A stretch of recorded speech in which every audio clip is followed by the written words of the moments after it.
서문에서는 어떤 것만 보시냐면 그 페이지의 위에서 넷째 줄에 이 질문. 개체성은 어디서 시작해서 어디서 끝나지? 제가 이제 몇 번 던진 질문 있잖아. 나의 신체는 어디서부터가 나의 신체고 어디서부터 내 신체가 아니라고 할 수 있는가? 이런 질문. 개체성이라는 건 어디서 시작해서 어디서 끝나는가 말은 개체의 안과 밖을 뚜렷하게 구분할 수 있는가? 이 문제예요. 생명체는 하나인가 여럿인가? 그러니까 생명체는 단일한 어떤 하나의 통일체로서 얘기할 수 있는 것인가? 아니라면 그것은 다양체인가? 그 다음에 세포들이 연합해서 유기체를 만드는 건가? 유기체가 세포들로 분해되는 것인가? 이제 전체와 부분의 관계들을 함축하는 질문이잖아요. 이런 질문들. 이런 것들을 우리가 지성만 가지고 판단할 수 없다. 이제 이런 얘기를 쭉 하면서 이제 진화론적인 성과와 뭐 이런 얘기들을 쭉 하다가 11페이지 보시면 이제 지성 얘기가 여기서도 나옵니다. 11페이지 아래에서 다섯째 줄에 자, 지성은 그것이 타성적 물질의 어떤 국면과 관련된 한에서 이게 무기물이죠. 이런 것과 관련된 한에 있어서는 대상에 충실한 각인을 우리에게 제시할 거다. 그러니까 무기물질이 아까 방금 앞에서 읽은 거예요. 무기물질에 대해서 지성이 고찰하는 방식은 과학과 다르지 않아. 이제 그건 우리 앞에 대상을 또렷하게 보여주겠죠. 그래서 지성적 인식은 단지 생명, 즉 그 판을 뜬 동인을 그대로 우리에게 재현시킨다고 주장할 때만 이제 지성이 갖는 한계가 보이는 거죠. 그렇다면 이제 생명의 본성은 우리가 연구할 수 없는 건가? 그런 다음에 아랫부분에 12페이지에 아래에서 7째 줄에 진화의 내재적인 어떤 본질적인 거 이런 게 있다. 진화론도 그 자체에 진화를 추동하는 어떤 내재적인 뭔가를 얘기하고 있다. 우리가 그런 것들을 근접시킨 다음에 지성과 융합한다면 뭔가 생명하고 함께 가는 의식을 얻을 수 있지 않을까?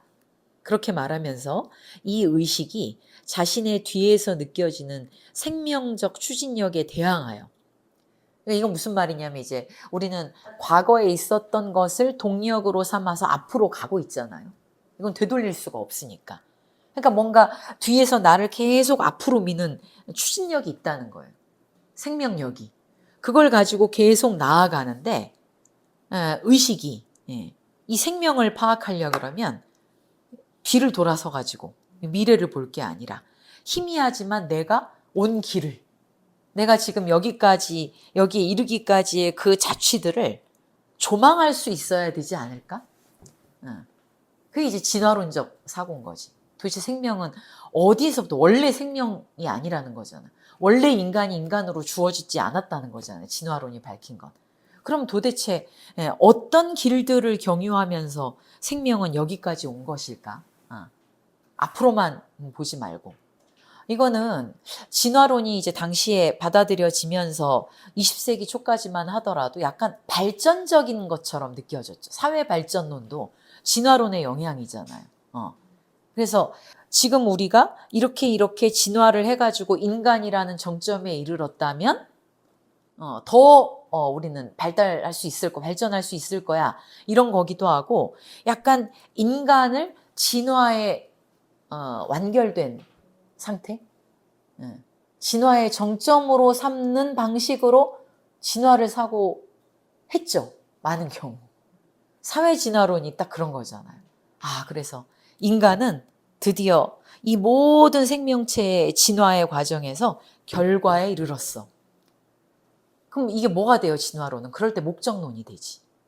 인간이 되기 위해 그 오랜 길을 달려온 것처럼 되어버리잖아요. 이제 그러고 나서 우리는 진화가 계속된다고 하는 건 앞으로도 계속 더 나은 존재를 향해 나아갈 수 있을 거야. 이렇게 이해하는 것에 저항하는 거지. 베르그손이 진화론을 가지고 오는 거는 우리가 정점이라는 걸 확인하기 위해서가 아니라 도대체 우리가 여기에 있다고 하는 이걸 점이라고 해봅시다. 이 점과 분리될 수 없는 지금 이 점을 가능하게 한 그 무수한 끊어지지 않는 이 선들에서 도대체 어떤 일이 있었던 것일까를 추적해 들어가기 위해서 진화론을 갖고 오는 거죠. 이 얘기가 그 얘기입니다. 자, 그래서 13페이지에 보세요. 자, 우리가 이제 지성을 가지고 뚜렷하게 윤곽을 봐요. 그 개념적 세 번째 줄에 우리가 순수한 지성적 본성을 지녔다면 이제 그 지성이 뭘 고유하게 가지고 있는가를 생각을 하면 개념적, 논리적 이런 걸 하는 거잖아요. 그래서 윤곽을 뚜렷하게 만들어내. 초점을 맞추는 거에다 비유했었죠. 자, 그런데 이걸로 끝나면 참 좋겠지만 심플하겠지만 그렇지 않고 개념적, 논리적 사고의 주위에는 희미한 구름 같은 게 있어. 윤곽이 모호하다는 거예요. 이제 뒤에 보면 어떤 표현이 나오냐면 핵이 있고 지성이 파악하는 건 그 핵이야, 핵. 딱 또렷해진 거. 근데 이 핵은 되게 모호한 가장자리로 둘러싸여 있다. 이런 표현이 나오죠. 1장에. 이 희미한 구름. 그러니까 개체라는 건 뚜렷한 윤곽선을 가지고 있는 게 아니라 되게 모호한 주변에 흐릿한 윤곽선, 가장자리들로 구름 쌓이듯이 이렇게 쌓여 있는 그런 게 개체예요. 그러니까 개체라는 게 그 희미한 가장자리들은 또 다른 개체의 희미한 가장자리랑 상호 침투하는 그 영역인 거지. 모호한 영역인 거지. 그래서 개체 이런 독립적인 건 존재하지 않습니다. 그래서 희미한 구름을 뭐라고 했습니까?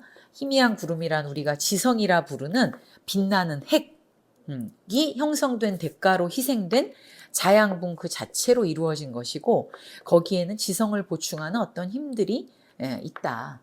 그러니까 지성은 뚜두뚜두 해가지고 초점을 맞춘 건데 그 초점을 맞추는 것은 하나의 필요에 의한 결과물일 뿐이고 사실은 그걸 가능하게 하는 이 가장자리 이것이 진짜 중요하다고 보는 거죠.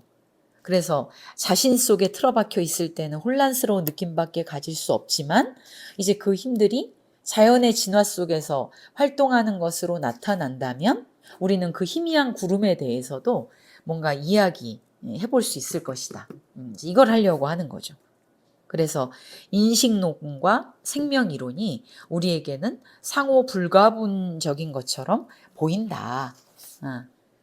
그래, 뒤에 14페이지에 단락의 끝에 이 두 가지 탐구는 결합해야 되고 순환 과정에 의해서 서로를 무한히 진전시켜야 된다. 이게 아까 처음에 과학과 철학의 관계 읽은 얘기를 지금 서문에다가 이렇게 정리해서 해놓은 거죠. 그 15페이지로 보시면 이 책의 구도는 아랫단락입니다. 이제 윤곽이 그려졌는데 자 우리는 첫 번째 장에서 지성이 이용하는 두 벌의 기성복. 기성복이라는 게 이제 그냥 몸에 딱 맞춘 옷이 아니라 습관적으로 이 실제를 우리가 설명하기 위해서 갖다 입히는 옷인 거지. 두 벌의 기성복이 있다. 지성이 가장 잘 이용하는. 하나가 기계론. 그래서 어떤 걸 볼 때 부분 빼고 부분 넣고 이런 것처럼 뭘 보잖아요. 그런 방식으로 조작을 많이 하지 않아요? 삶에 대한 상상을 할 때도 그렇고 너는 이것만 빼고 다른 거 집어넣으면 참 좋을 텐데라고 우리 자신에 대해서도 부품 갈듯이 약간 부품 교체만 하면 되게 좋아질 것 같다는 방식으로 사람을 대할 때도 있죠. 상상하기도 하고 그게 기계론이야. 그 다음에 이제 목적론은 뭐냐면 바깥에서 뭔가 어떤 의도가 주어지는 거지. 내가 이렇게 행위하는 것은 그렇게 행위하도록 하는 어떤 힘이 있기 때문이야. 그러니까 약간 목적론은 좀 신비주의로 가는 경향도 있습니다. 그래서 기계론과 목적론 이게 있었어요. 그 목적론이 생기론이기도 해요. 생기론. 이 17세기에 가장 대표적인 게 생명체를 바라볼 때 기계하고 똑같다. 아니다. 생기론. 생기론은 뭐냐면 기계 부품으로 환원되지 않는 어떤 바이털한 에너지가 있다. 이제 번역을 걸 생기라고 하는 거죠. 그러면 그 생명력은 어디서 왔느냐? 그거는 주어진 것이다. 그러니까 바깥에서 주어진 것이라고 하면 그건 다 목적론이 되거든요. 이 목적론이라는 게 어떤 목적을 향해 간다는 의미도 있지만 바깥에서 이 개체에다가 얘가 앞으로 어디를 가야 될지를 미리 부여했다. 이러면 목적론인 거예요. 이게 크게 두 가지가 있다. 지성은 그게 가장 갖다가 껴맞추기 좋으니까, 설명하기 좋으니까 이거를 사용하는 두 가지 기성복이라고 표현을 한 거죠. 우리는 그것들이 둘 다 맞지 않는다는 것. 그 중에 하나, 목적론은 다시 재단하고 꿰맬 수 있으며 이 새로운 형태 안에서 다른 것보다는 잘 맞을 수 있을지 모른다는 걸 보여준다. 이제 여기서 베르그손은 나는 목적론이 더 맞다고 생각한다가 아니에요. 이게 좀 애매하긴 하지만 목적론을 분명히 비판해요. 어떤 초월적인 의도를 끌어들이는 것을 단호하게 비판합니다. 그럼에도 불구하고 기계론과 목적론 중에 목적론은 조금 수정하면 그래도 입을 수 있어. 어깨도 좀 줄이고 기장도 좀 줄이고 뭐 늘리고 이렇게 하면 목적론은 완전히 다 폐기할 수 없는 뭔가가 있어. 그 이제 베르그손이 그 이전에 뭐 영향을 받은 그 철학자들이 좀 더 생기론적인 어떤 경향성을 가지고 있는 사람들이기 때문에 그렇다고 볼 수도 있고 여전히 베르그손에게는 기계로 환원될 수 없는 생명의 본질적 차원이 있다고 좀 생각하는 게 있는 것 같아요. 그렇지만 그것이 흔히 말하는 목적론은 아니에요. 그 일장에 분명히 나옵니다. 그러니까 베르그손은 두 개를 얘기한 다음에 나는 목적론, 승 이게 아니다. 다만 목적론은 어떤 지점에서는 조금 눈여겨볼 만한 지점도 있어. 그걸 그대로 갖고 오면 안 되지만 이제 이런 의미예요. 그래서 지성의 관점을 넘어서기 위해 우리는 두 번째 장에서 생명이 인간 지성에 이르는 진화에서, 그러니까 지성이라는 것은 결국 진화의 산물이라는 거예요. 신이 우리에게 너 인간 옛다 지성 이러고 부여해 준 게 아니라 진화의 과정에서 왜 어떤 존재는 지성을 발달시키는 쪽으로 가고 어떤 존재는 본능을 유지하는 쪽으로 갔는가. 만약에 우리가 살아가는데 본능을 가지고 살아가는 게 더 적합하다고 생각했다면 지성 같은 게 분화되지 않았겠죠. 근데 이게 두 가지로 분기한 거야. 하나는 지성을 발달시키는 쪽으로 가고 하나는 본능을 더 발달시키는 쪽으로 가고, 내지는 뭐 본능을 발달시키지 않더라도 그냥 본능에 남아있기를 자초하는 쪽으로 갔는데 어떤 인간 같은 경우는 이 본능에서 분기됐단 말이에요. 이제 그 얘기는 쭉 나와요. 그러면 지성을 발달시킨 쪽은 본능이 사라졌느냐? 그건 아니에요. 본능은 여전히 남아있어. 그 전까지는 계속 본능이 오던 방식으로 온 거 아닙니까? 그런데 여기에서 이제 분기가 되는 거지. 그러니까 이 지성이 도대체 어떤 맥락 속에서 분기되었는가? 그건 진화의 관점에서 보면 이게 잘 보인다는 거예요. 그러니까 뭐 어떤 존재에게 지성을 부여하고 어떤 존재에겐 부여하지 않는 바깥의 의지 같은 건 없습니다. 그런 점에서 분명하게 목적론은 아니에요. 그렇게 해서 지성은 자신의 생성인 안에. 그러니까 지성은 어떻게 발생했는가를 보는 것이. 어떤 개체가 지성이라는 것도 하나의 체라고 한다면, 정신적 체라고 한다면 지성은 도대체 어떻게 지성으로서 분기되어 왔는가. 이제 그것의 원인과 더불어서 보는 것. 나타난 것들만 보는 게 아니라 이것이 어떤 조건 속에서 그렇게 나타났는가. 이게 생성인입니다. 생성인. 그렇게 볼 것이다. 그리고 이제 세 번째 장까지 다 2장, 3장이 그 과정을 보는 거고, 그리고 이제 네 번째 장은 우리의 지성 자신이 일정한 훈련을 한 후에 어떻게 지성이 필요 없는 게 아니다. 지성도 그 자신의 훈련을 통해서 자기 자신을 넘어가기도 하는 거예요. 이 지성 자신도 어딘가로부터 분기되어 온, 즉 진화의 그 과정 선상에서 분기되어 온 것이라면 얘도 계속 운동을 하겠죠. 얘도 그러면 또 다른 방식으로 자기를 넘어가는 길을 스스로 창조할지도 모르지. 이제 그런 얘기들이 4장에 있습니다. 이제 쭉 맥을 잡으시고, 자, 그래서 1장도 뭐로 시작을 하는가? 지속 일반에 관해서 시작을 하죠. 그래서 이 19페이지의 아랫부분에 질문을 던지죠. 존재한다는 게 뭘까? 그래서 20페이지 넘겨보시면 우리는 경험적으로만 생각해 보더라도 가만히 있지 않다. 계속 변화한다. 그렇지 않습니까? 근데 변화한다는 말로는 충분하지 않아. 왜? 우리가 대부분 변화라고 하는 것은 공간적 위치 변화를 변화라고 얘기하는 경우가 대부분이잖아요. 없던 게 생겼다거나 있었는데 없어졌다거나 이런 것들을 변화라고 생각하기 때문에 변화한다 이런 걸로는 충분하지 않습니다. 이 창조적 진화에는 정말 아름다운 비유, 유명한 비유가 너무 많이 나옵니다. 그 설탕물 얘기도 이제 드디어 만나셨죠.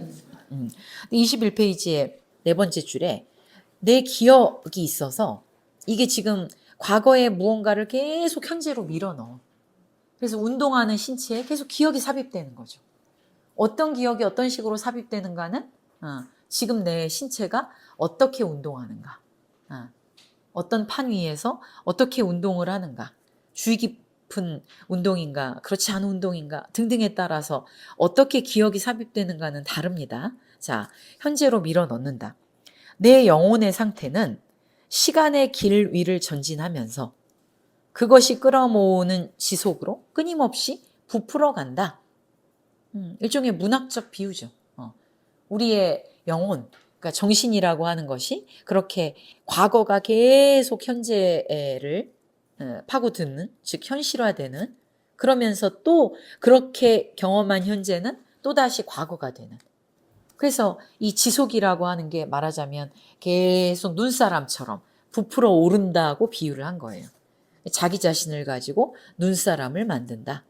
하물며 시지각처럼 불변의 외적 대상에 대응하는 게 아니라 심층적인 상태, 그러니까 물질적인 차원이 아니라 심층적인 상태, 우리의 정신적인 상태를 생각을 해보면 더구나 감각이나 정념이나 욕망은 순간적 반응으로 끝나지 않죠.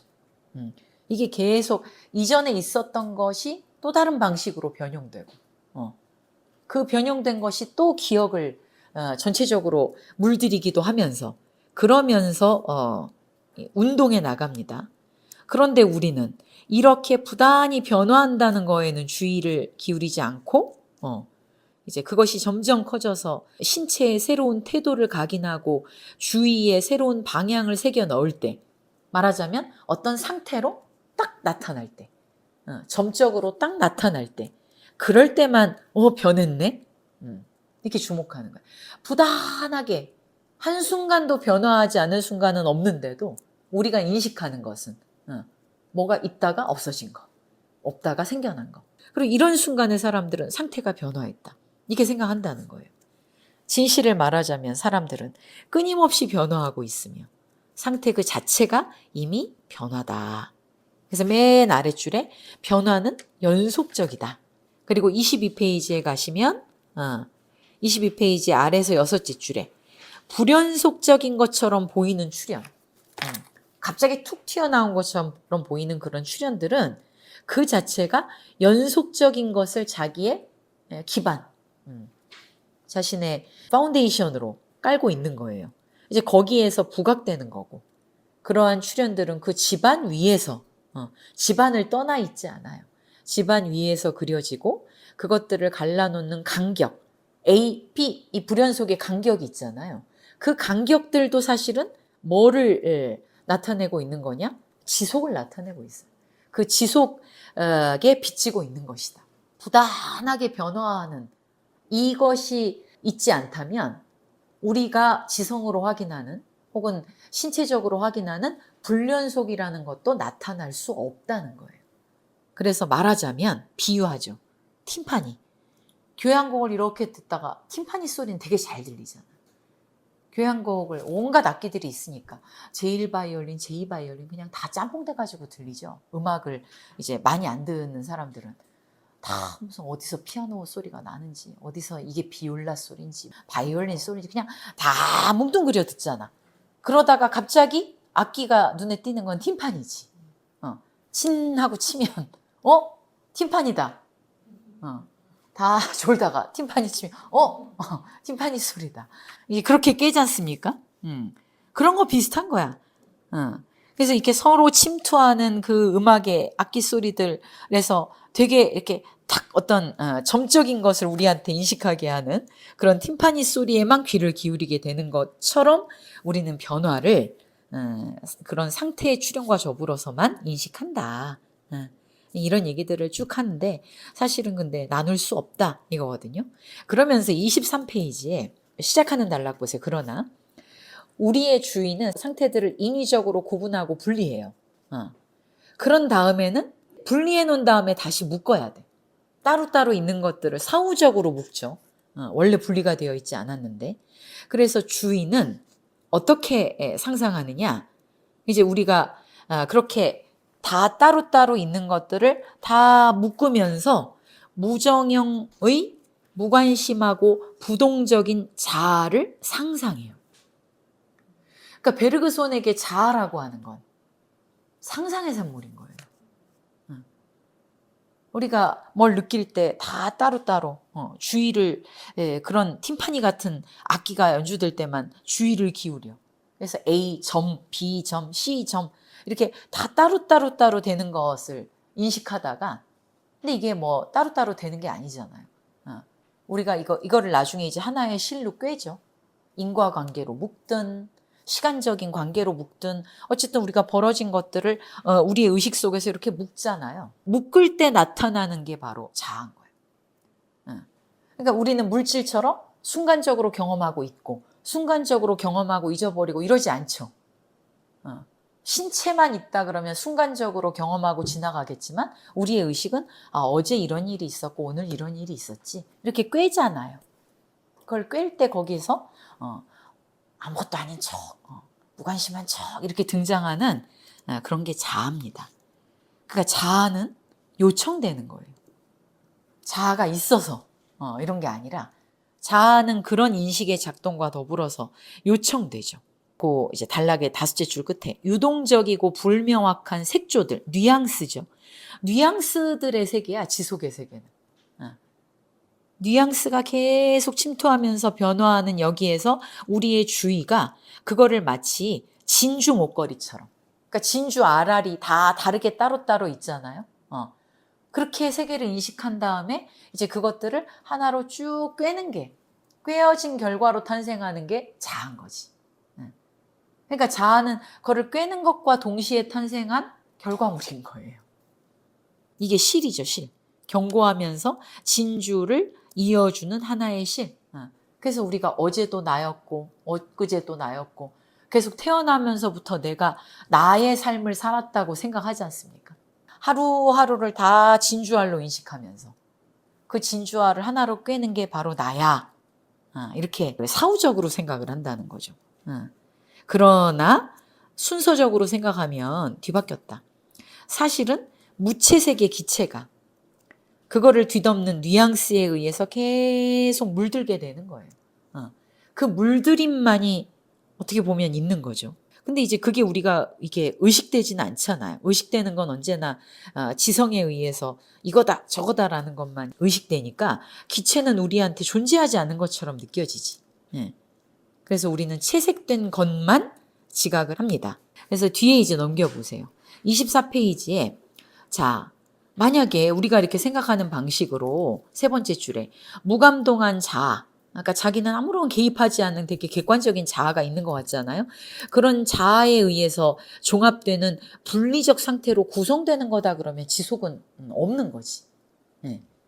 왜냐하면 변화하지 않는 자아는 지속하지 않으며 이미 변하지 않는 어떤 자아, 모든 점들을 다 꿰는 자아를 생각한다는 것 자체가 변화를 부정하는 거잖아요. 그러니까 논리적 모순이 된다는 거예요. 견고한 자아에서 이렇게 우리가 동일한 것들을 꿰다고 하는 것은 지속이라는 이 세계의 실제성에 반하는 것이다. 그래서 그 단락의 맨 끝에 기호들 밑에서 감추어진 채 전개되는 심리적 삶은 사실은 지속, 시간이다, 시간. 내가 지금 오늘 뭐라고 의식할 수 있는 것은 어제의 기억이 행동하고 있는 지금 순간에 작동하고 있기 때문에 그런 거예요. 그 기억이라는 게 이제 시간이죠, 시간.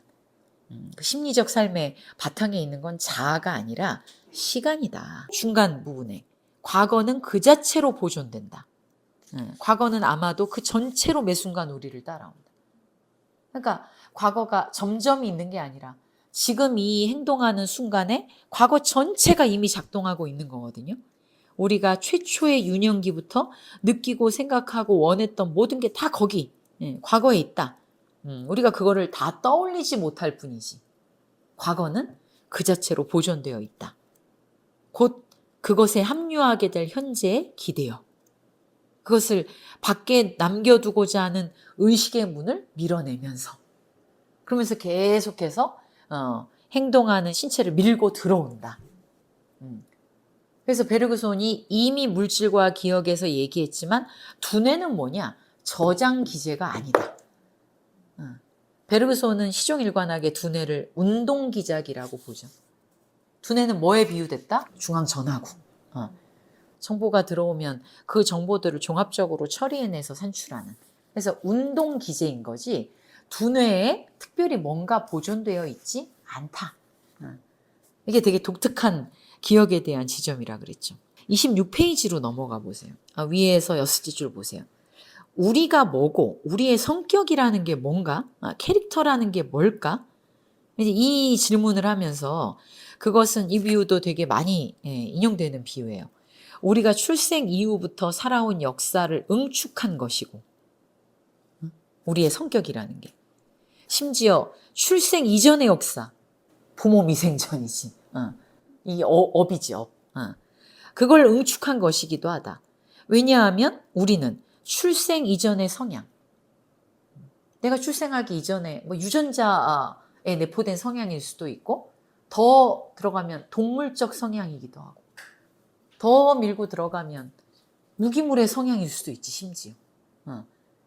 그런 모든 성향들도 더불어 이게 성향이 기질입니다. 기질. 그런 기질들도 더불어 간직하고 있기 때문이다. 아마도 우리는 우리의 과거의 아주 작은 부분만을 가지고 생각할지도 모른다. 실제로 그렇죠. 그러나 우리가 욕망하고 의지하고 행위하는 것은 우리의 원초적 영혼의 만곡, 커브, 우리의 오리지널한 영혼, 우리가 가지고 있는 저 기원적인 영혼 이런 말이지. 원초적 영혼이라. 그러니까 영혼은 어쩌면 나보다 더 먼저 있는 거지. 나의 영혼은 영혼의 자기 전개의 산물인 거지. 내가 내 영혼의 소유자. 내가 내 신체의 소유자. 이렇게 얘기할 수 없어요. 그러니까 이 자아를 어떤 출발점에 놓는 사유가 아니죠. 지금 전혀. 이 영혼이라는 단어는 식물에게도 있다고 얘기할 수 있죠. 그런 것들이 쭉 진화하면서 만곡이라는 건 막 노르웨이의 피오르드식 해안처럼 막 꼬불꼬불 이쪽으로 가기도 하고 저쪽으로 가기도 막 이렇게 분기하기도 하고 이런 과정의 산물로서 지금 여기에 내 성격이 형성되어 있는지도 모르겠죠. 불교식으로 말하면 진짜 나의 캐릭터라고 하는 건 업의 경향성. 불교에서도 그런 말 하잖아요. 모든 존재는 업의 경향성을 지니고 있다. 업이라는 게 어떤 행위의 축적이잖아요. 아주 쉽게 말하면 축적된 행이죠. 과거, 그 축적된 그러니까 나의 개체성만이 아니라 공업까지 모든 사회성 다 거기에서 하나의 경향성으로서 내재해 있는 거예요. 그 경향성의 이제 특정한 현실화가 지금 우리 자신이다. 이렇게 설명할 수도 있지 않습니까? 그래서 전체가 그 추진력에 의해 여기도 나오죠. 경향성의 형태로 남김없이 우리에게 드러난다. 전체적인 운동이 현실화된 하나의 기질. 이게 나의 성격인 거예요. 그 기질이 다를 뿐인 거지. 그 경향성이 다를 뿐인 거지. 그래서 과거가 이와 같이 잔존함으로 의식에 있어서 같은 상태를 두 번 지나갈 수는 없다. 왜? 우리가 매번 맞이하는 새로운 순간은 매번 다른 과거와 관계하는 순간이잖아요. 순간이 지나갔다는 것만으로 과거가 달라지잖아. 27페이지의 그 위에서 6째 줄에 우리의 인격은 매 순간 축적된 경험과 함께 형성되며 부단히 변화한다. 그러니까 퍼스널리티라는 것도 고정돼 있지 않아요. 오늘 어떤 기운이 들어오느냐. 오늘이 7월 20일인가? 20일. 2024년 7월 20일이 2023년 7월 20일하고 또 다른 기운이잖아요. 2025년의 7월 20일하고도 다른 기운일 거잖아요. 그런 것처럼 퍼스널리티도 그 매 순간 축적된 경험과 더불어서 계속 변화하고 있는 중의 퍼스널리티예요. 그렇기 때문에 다른 분기점이 형성될 수 있는 여지가 사실은 매 순간 있는 거죠. 매 순간 우리가 우리의 퍼스널리티를 변이할 수 있는 계기로서 오는 거기도 해요. 인격이 변화하기 때문에 한 상태는 표면적으로 자신과 동일하다 하더라도 얼굴이 변하진 않죠. 그렇지만 인격이 계속 변화한다는 관점에서 보면 우리는 똑같은 영혼을 살고 있는 건 아니지. 그러니까 이제 마음이 맨날 오늘 이랬다 내일 저랬다 이런 것도 이런 변화의 결과인 거지. 그래서 그 때문에 우리의 지속은 바꿀 수가 없고 한 조각도 동일하게 반복할 수가 없다. 그래서 베르그손은 반복이라는 그 개념 자체를 별로 적극적으로 사고하지 않죠. 그런데 이제 들레즈는 그걸 가지고 이 베르그손이 결국은 차이를 사유했다는 게 핵심이라고 보고 베르그손이 멈춘 지점에서 더 밀고 나가는 거예요. 자, 그래서 이와 같이 다음 단락에 인격은 끊임없이 뻗어나가고 성장하며 성숙한다. 늙어 죽을 때까지. 이 베르그손이 뒤에 노화 얘기하면서 그 얘기 하잖아요. 나무가 나이를 먹는다는 거는 뭘까? 나무도 노화할까? 근데 매해 나무에서는 새순이 돋잖아요.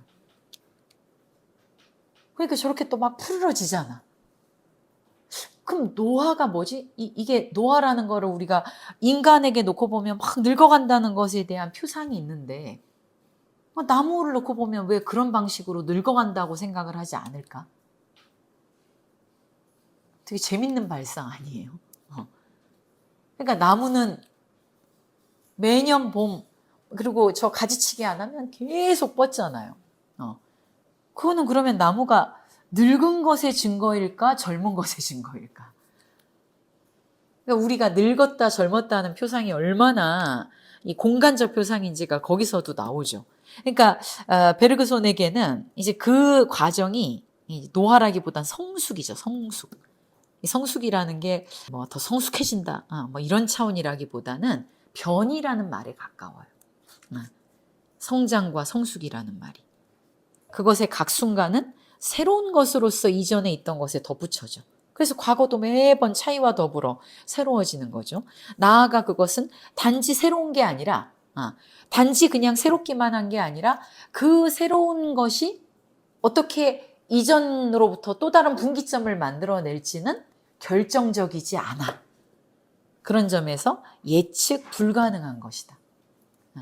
새롭다고 하는 것은 동시에 거기서 무언가가 다른 방식으로 폭발할 수 있는 계기이기도 하거든요. 비결정적인 것이기도 하다는 거예요. 언제나. 이걸 어떻게 창조라는 문제와 연관시키느냐가 뒤에 나오죠.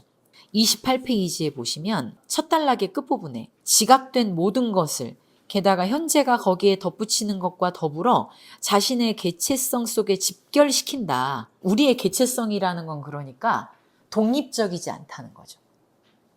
매번 현재가 과거에다가 덧붙이면서 우리 인격 자체가 변화한다 그랬잖아요. 그렇기 때문에 그것은 독창적인 역사일 뿐 아니라 역사의 독착적인 순간, 매 순간은 비결정적인 순간이다.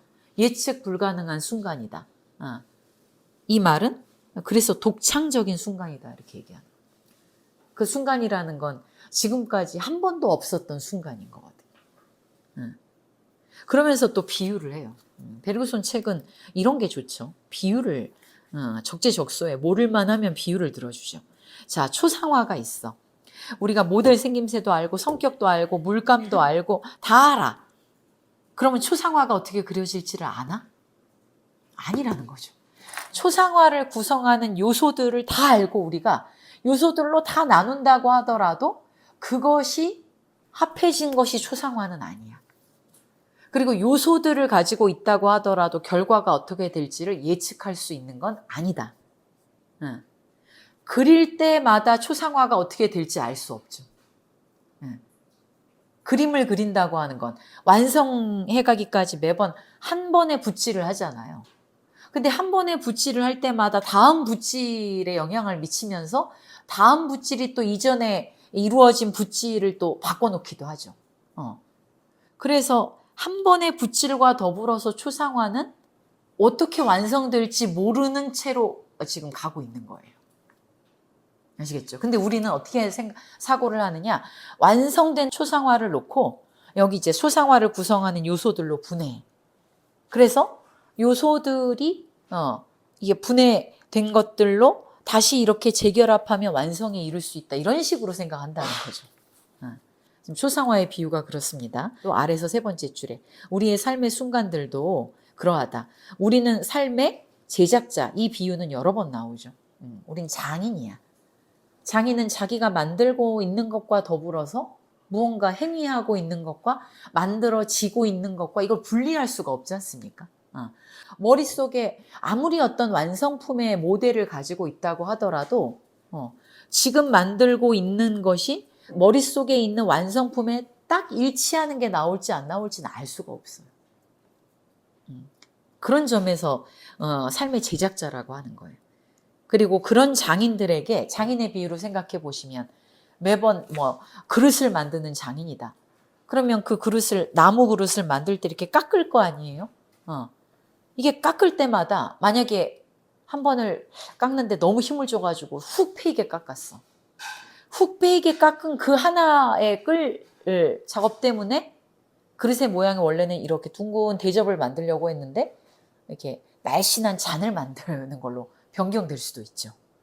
이런 거예요. 삶도. 그런 점에서 그 순간은 예측 불가능한 순간이고 독창적인 순간이고 이렇게 얘기하는 거예요. 인격이 그 한순간 때문에 변형되기도 한다는 거죠. 그래서 29페이지에 다섯째 줄에 우리는 어느 정도까지는 우리가 만드는 거다. 이런 의미입니다. 내가 내 의지로 막 나를 만들어 이런 게 아니라 이런 시간의 흐름 속에 있다는 점에서 그리고 그 시간의 흐름이 언제나 우리의 행위와 더불어서 과거를 또 생산하고 있다는 점에서 그런 점에서 우리는 어느 정도는 우리가 만드는 것이기도 해. 우리의 인격은. 우리는 끊임없이 우리 자신을 창조한다는 우리 삶의 제작자라고 말할 수 있다. 자기에 의한 자기 창조 이렇게 얘기하는 겁니다. 그래서 사람들이 다 그 순간을 똑같이 사는 게 아니다. 아래에서 여섯째 줄에. 다 같은 순간이 아니야. 그거를 그 이유들을 우리가 기하학에서처럼 추상적으로 밖으로부터 다룰 수는 없다. 왜 그 순간이 얘한테는 분기의 순간이 되고 얘한테는 습관을 반복하는 순간이 되느냐. 그거를 지성으로 다 이건 이래서 이렇다 원인과 결과를 꿰다 맞출 수는 없죠. 타인을 위해 삶이 그에게 제기하는 문제들을 해결해 줄 수는 없는 것이다. 그건 자기의 영혼이 그리고 저 심층에서 어떻게 이 시간을 겪어왔는가에 따라서 달려 있는 거지. 모든 사람에게 기회가 똑같은 기회인 것도 아니고 죽음의 순간에 모든 사람들이 다 똑같이 절망하는 것도 아니라는 거예요. 그렇다. 그래서 뒤에 아까 처음에 질문이 뭐였습니까? 존재한다는 게 뭐지? 이게 질문이었잖아요. 이런 맥락에서 보자면 30쪽에 세 번째 줄. 의식적 존재에게 있어서 존재한다는 것은 변화한다는 것의 다름 아니고 변화한다는 것은 지금 말한 이런 맥락에서 무언가가 늘 새롭게 창조되고 덧붙여지면서 계속 퍼스널리티, 우리의 인격이 미결정적. 그렇기 때문에 계속 어떤 새로움을 창조할 수 있는 순간으로서 맞이하는 계기가 되기도 한다는 것이다. 그렇게 보면 이제 변화한다는 것은 성숙한다는 것이기도 하고, 이 성숙에는 그러니까 약간 변형의 의미가 들어가죠. 창조의 의미가 더 들어간 거죠. 그냥 나이가 먹으면 성숙해진다 이런 거하고 상관없습니다. 성숙이란 말이 계속 많이 나올 거거든요. 근데 베르그손에게 이 변화한다는 것이 성숙한다고 할 때 여기 창조의 문제가 들어가는 거예요. 성숙한다는 것은 뒤에 나오네.